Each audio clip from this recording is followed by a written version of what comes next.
Hi Big Sky, we're back for the second part of the Originality Reports video, and I am now logged in as a student in that test classroom, and I have uploaded a very beautiful assignment that I spent the last 5 minutes working on.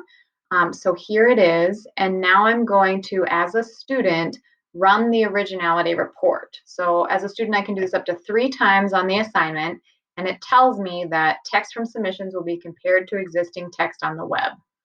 So I'm going to run that assignment and it might take just a minute. So depending, I might pause the video.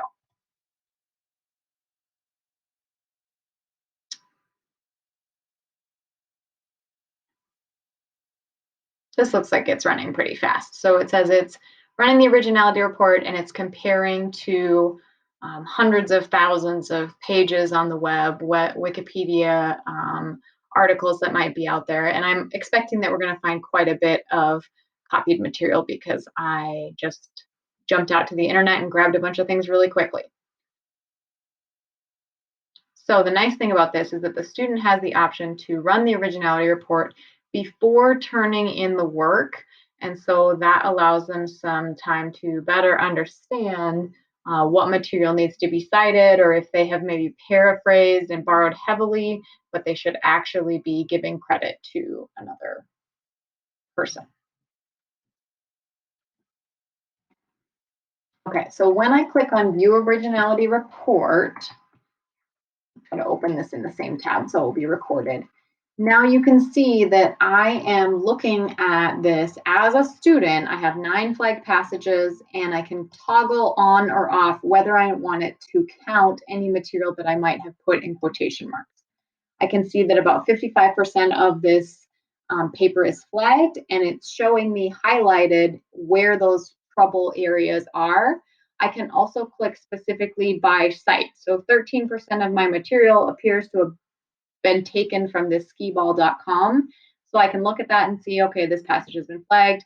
Looks like that's pretty much word for word. I have 2 other passages from this same skiball.com site, and I could even go out to the site to double check what I might need to change. I can do the same thing with, like, here's a Wikipedia page that's very clearly taken and there's no citation given. Here we have an Atlantic article. Looks like a little bit of a change, but not much. Yep, same thing going on here. So that's what I can see as a student. Now I'm going to pause the video again and I'm going to go and turn this into my teacher and I'll show you what they see from their side. Okay, so here we are. I'm logged back in as the teacher, and now I can see that only one of my students has turned in this paper, and it has 9 flagged passages. So now I see the same Originality Report that that person would see, and the Originality Report is good for 45 days.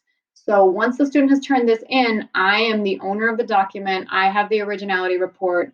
The student no longer sees the report unless we return the paper to them. And if you'll remember, the student has 3 opportunities to run the Originality Report. So you can do this on multiple drafts if you like, but again, I would encourage you to work with the students to understand what the Originality Report is and how it can be used to create a better paper. Let Janelle or I know if you have any questions. Thanks.